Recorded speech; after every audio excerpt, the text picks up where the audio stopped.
Welcome to the Primitive Camping and Bushcraft podcast. I'm your host, Chris Spear. So here we're going to talk about gear, grit, and the kind of stories you only get around a fire. It's all about learning, adapting, and keeping your faith strong. So whether you're a seasoned outdoorsman or just looking to unplug and reconnect, you're in the right place. So pull up a chair by the fire and let's get into it. All right, welcome back to the Primitive Camping and Bushcraft podcast. Today, I'm down underneath the tarp of Camp What the Heck. I got the fire rolling in the background behind you guys, so you may see some smoke if you're watching the video. You may hear some crackles if you are listening. So today, I want to talk about something small. something small that always seems to turn into a big deal. The flashlight. Yep. Man, let me tell you, something small as a flashlight always turns into a big deal for me. I've got countless stories of me being out in the great outdoors, and I didn't bring a flashlight. I didn't bring a solar lantern. I didn't bring some kind of way to generate light so I could see in the evening other than my campfire. And man, let me tell you, I put myself in some pickles. I have really been in a few situations to where I really wished I had a flashlight right now. And on the opposite spectrum, I've had flashlights, but they were the low quality little dollar store ones that are not bright at all. They were just enough to light my path, where I could see where I was walking, but not enough to see downrange. I've had situations where I've been climbing into a deer stand and I look up and I can see eyeballs, but I couldn't tell what it was. The eyeballs were glowing in the dark. There was no light around anything else. And then all of a sudden the eyeballs start running towards me. Dude. If you ain't ever been in that situation and you're hunting with a bow and you forgot your sidearm, which that's another item I forget all the time, dude, it'll send you for a loop, and, but anyway, I always forget my flashlight. This story goes back to one of the most unsettling events I have ever spent in the woods. And it reminded me why light, both the kind you carry and the kind you live by, matters more than anything when you're in the darkness or when the darkness closes in. So grab your chair and let's get to it. So I'll take you on a little story. And I have everything written down, but I'm try to relive it in my mind to give you a feel for how this really happened. It was early bow season, and I was in the Mississippi Delta. Now, it's still warm, and if you ever hunted the Delta, you know that it's just like it's hot. It's hot. It's humid. It's almost I don't know, it's almost summertime in October here in South Mississippi. So the mosquitoes hum like daggone buzzers. They sound like small engines everywhere, like little weed eaters flying around. And when the wind dies down, you can hear every leaf, every frog, every small ripple in the water. You can hear everything. And then the woods kind of amplifies it. So I was up in this tree doing an evening hunt, and it was bow season, and that's all I had was a bow and 3 or 4 arrows. And I was in this little bottom. It was a hardwood bottom that they flood every year for the ducks. The sun was starting to set. It was coming down through all the little oak trees. And I know you know what I'm talking about. Hunting, fishing, camping, this stillness. There was a stillness coming about the woods. You know what I'm talking about. It's hard. If you have not been in the great outdoors and know what I'm talking about, you need to experience it, because it is awesome. Because just before dark, that 30-minute, 45-minute period, just before you can no longer see, there is a stillness that always comes, and it comes right before the dark. And it is so peaceful until it's unsettling. So everything was perfect. Everything was quiet. And I was just one of those evenings where it feels like, hey, there's fixing to be a big old 30-point buck walk out of these woods. And it never did. I never even saw anything. Didn't hear anything. The only thing I hear is acorns hitting the ground. But it got dark. And just as, it was one of those where inside the woods is dark, where you can't really see. And outside of the woods, you can still see a little bit. And you can still walk or make it your way to wherever you're going.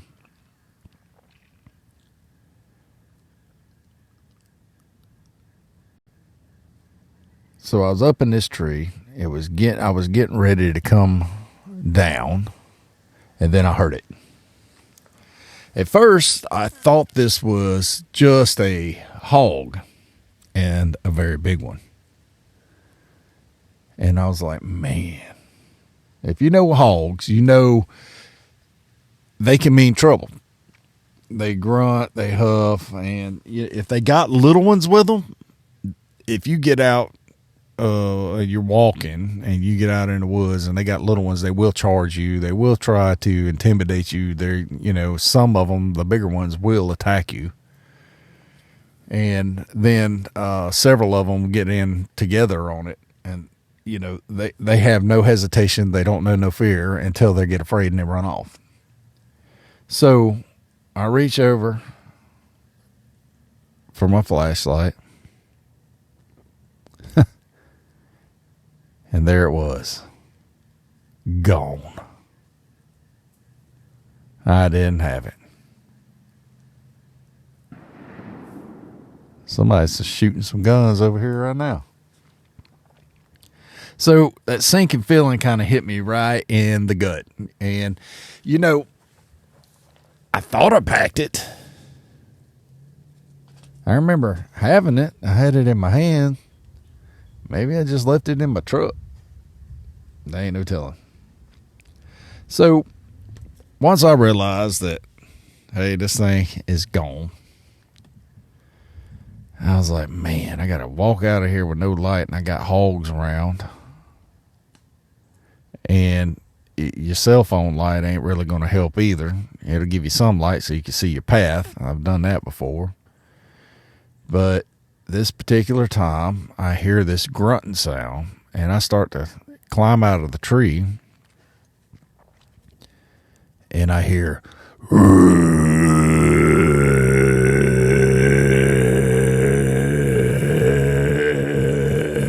for a little bit longer than that. And I'm like, buddy, I ain't never heard that before. Go. I ain't never heard that before.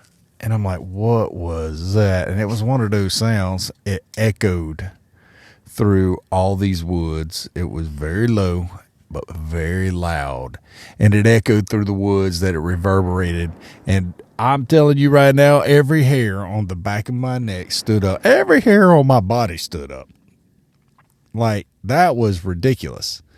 So I was like, man, what is that? And I go and I start climbing down again. Somebody's shooting some target practice around here. So I start climbing down again, and it does it again. This time it was so loud. I don't know if it was because I was lower and I could hear it. And it seemed like it lasted for 30 seconds. I mean, forever. I was like, yep, I don't even have a flashlight, and I found Bigfoot. I'm telling you, I found Bigfoot this time, in the woods. And it did it for like 30 seconds. and my hair stood up again, and it was lump in the back of the throat when I swallowed. And I've never experienced anything like this in the woods. I've seen a lot of things. I've heard a lot of things. I've been around a lot of weird experiences in the woods that cannot be explained. But this one was the weirdest I've ever heard. I've heard everything from bears to large game, large animals, and I have not ever attributed anything to this sound. I couldn't place it. It wasn't placing. So I stopped cold on my way down to this tree. And I'm like, man, I am fixing to have to shoot an arrow into a hog and do it blindly because I can't see, because it is getting way too dark. And then towards the end of that last howl or growl or whatever it is you want to call it, I realized exactly what it was. It had a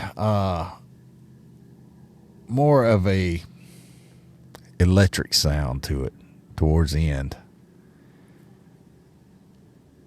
I could hear it break up into a vibrating type rumble, and I could hear water dancing. And that's when I realized it wasn't a Bigfoot, it wasn't a hog, it was a male alligator. So any of the guys, anybody that's been hunting out by the swamps and stuff like that in early October will be able to say, well, possibly be able to say they hear it, you know. But this dude right here was in a canal. I was about 150 yards from a canal, and I was hunting into this drainage area, and they had a culvert. And that culvert was right above the water, and it allowed the water from the canal to come up and fill this area in so that the ducks can come in early spring, and they will have a mating place.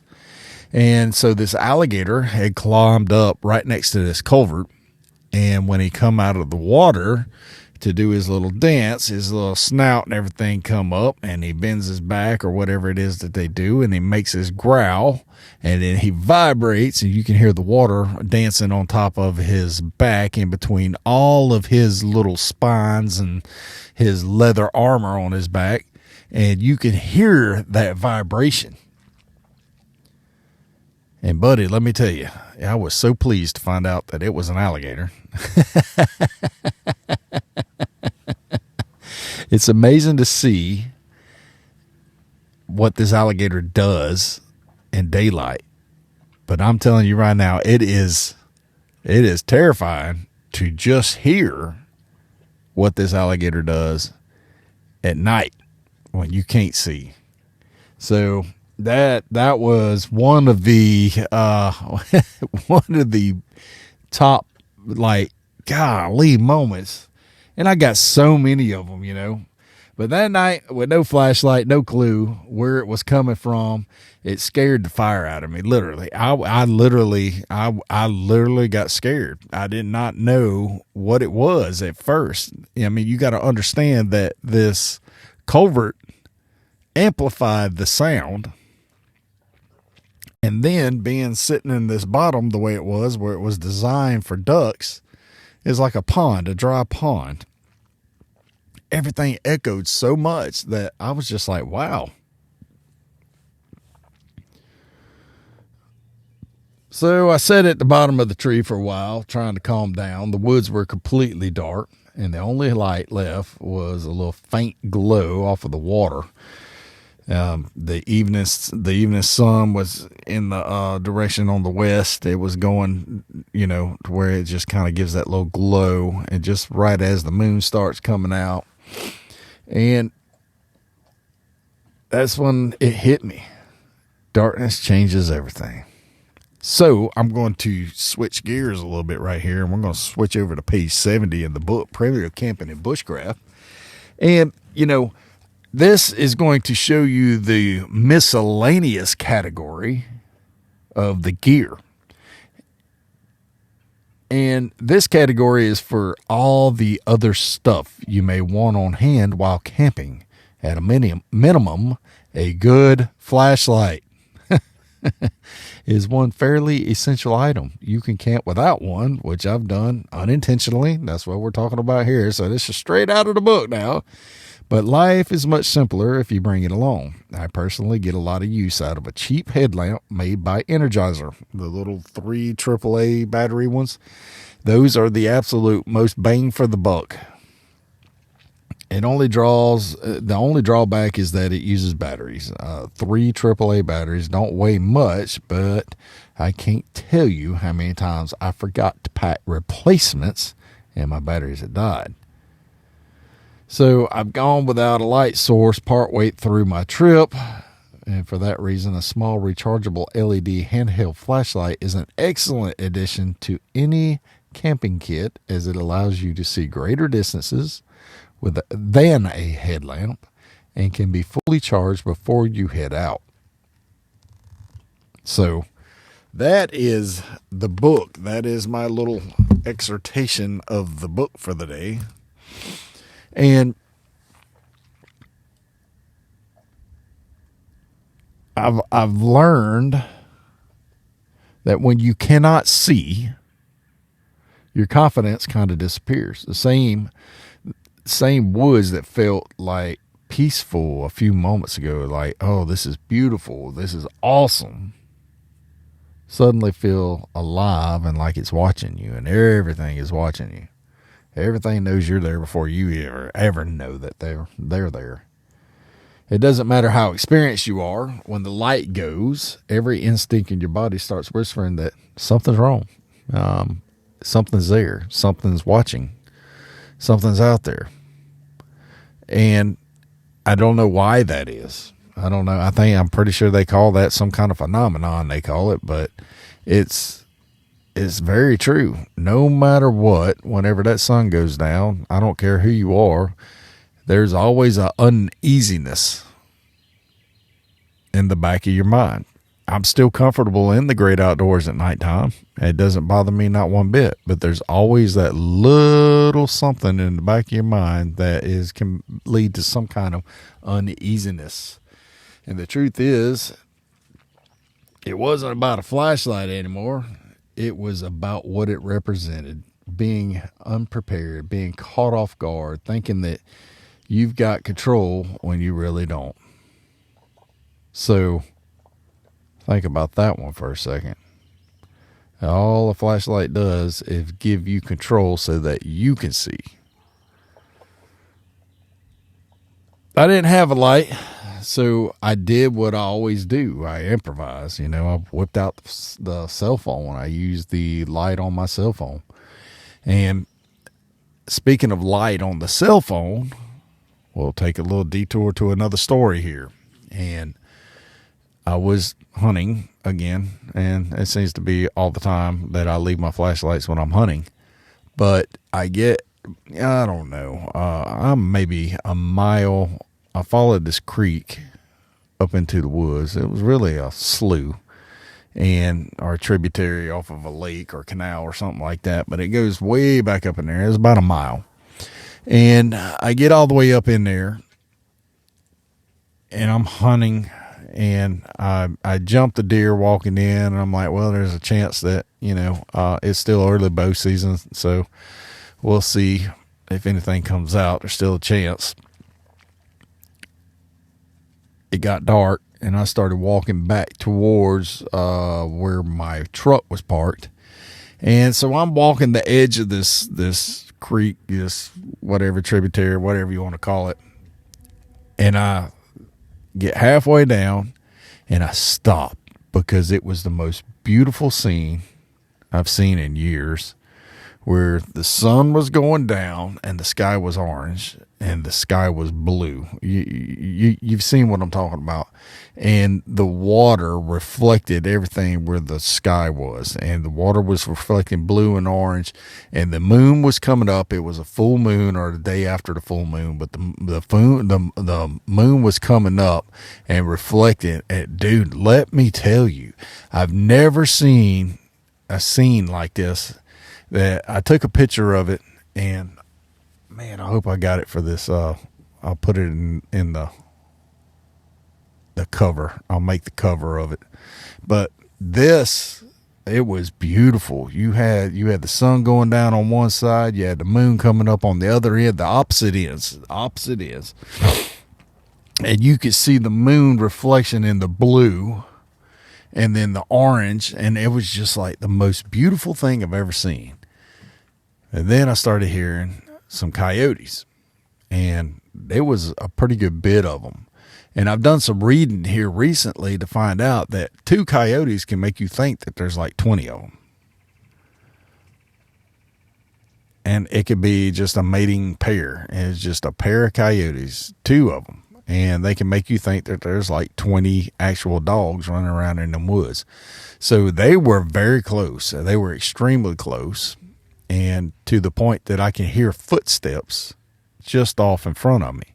Well, all I had was my bow, once again. Didn't even have my sidearm with me this time. And I was like, man, all I have or a flashlight was my cell phone again.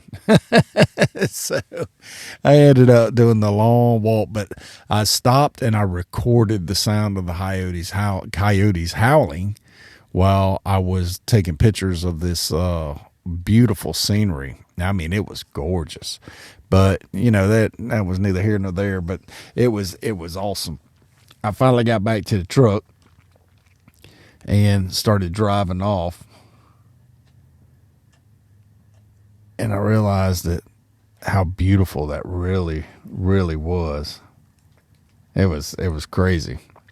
So that night, the Delta taught me something. That you can have every tool at your disposal. You can have every piece of gear that you ever wanted, and every ounce of experience in the world. But when you lose your light, when you can't see what's next, that's when the real test begins. That's when real knowledge of the outdoors is. It's easy to trust your instincts even when everything's visible, you know. But it's hard when you're standing in the dark, listening to something that you can't see, you don't understand, and it's hard for you to describe.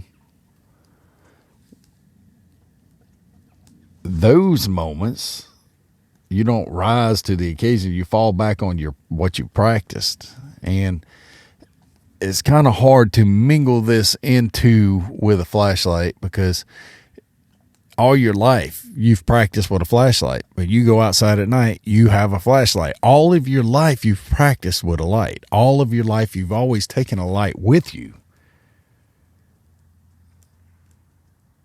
But it's just like,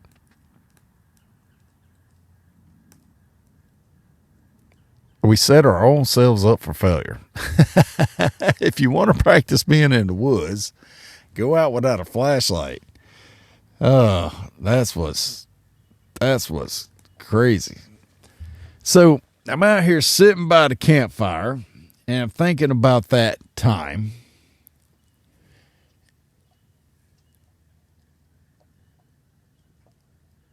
I'm thinking about how it shook me, how it really disturbed me, how it really bothered me, because I forgot to bring a flashlight, because I was unprepared for what I heard, and it rattled my nerves. And then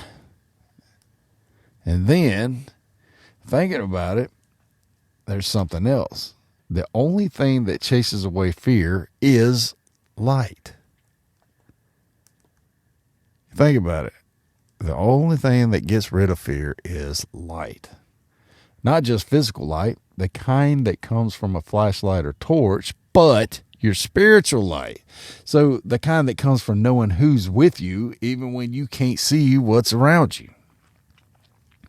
So that's where we're going to be talking about John 8:12, where Jesus said, and I quote, "Then Jesus spoke to them again, saying, I am the light of the world.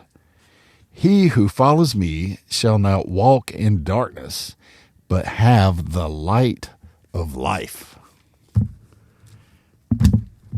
So, that little verse hits very hard when you're standing in the woods with your heart pounding and you don't have a flashlight in your hand. How many of you would actually be thinking about Bible verses at that time? How many of you would actually be saying, hey, Lord, if you get me out of this, I know something's out there. I don't know what it is, but will you get me out of this? I mean, let's face it, what it comes down to it, you let fear take over. You let the unknown take over. In those moments when you've lost your sight, should be when you realize that you've never really lost your light. You just forgot to turn it on. You really just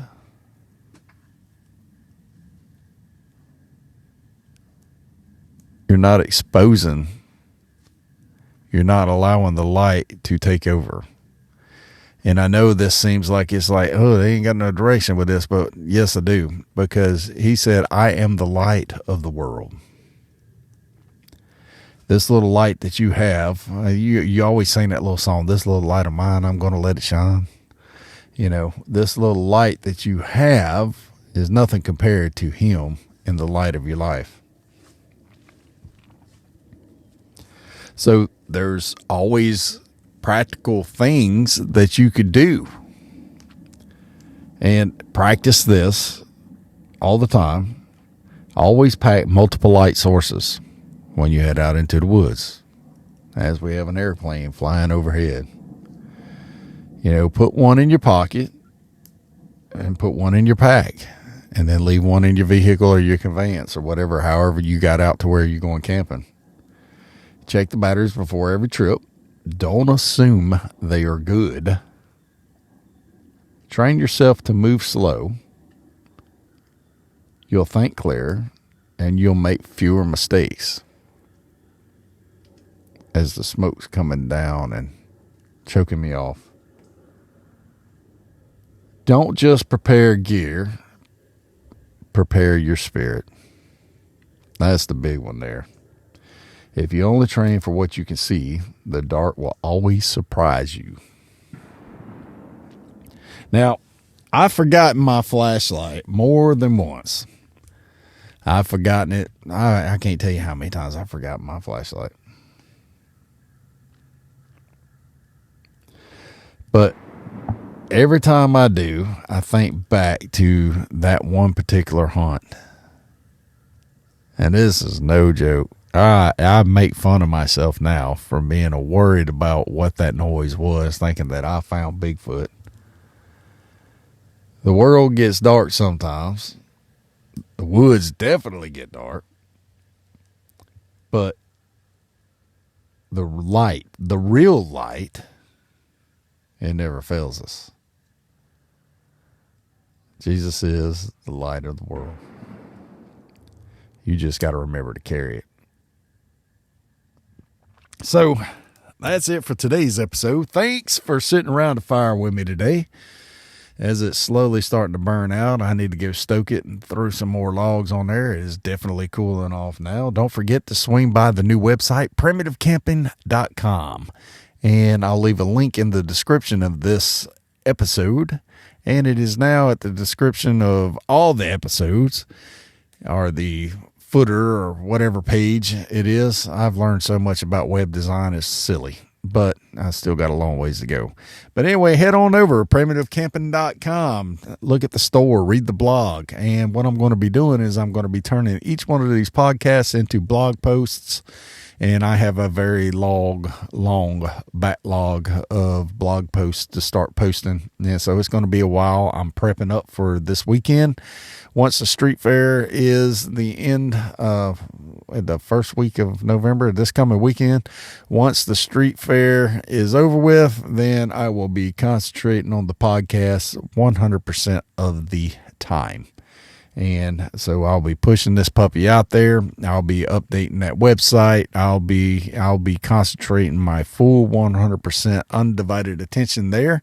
We'll be shooting podcast episodes from the woods, from the campsite, from everywhere we go.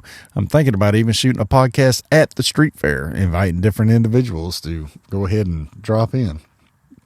So anyway, thanks for sitting around the fire with me today, and I hope this was helpful. If it was, go ahead and forward it to somebody that would find it even more helpful, that they can find it enjoyable. And I will see you in the next video or the next podcast. Remember, in all your ways, acknowledge Him, and I'll see you next time.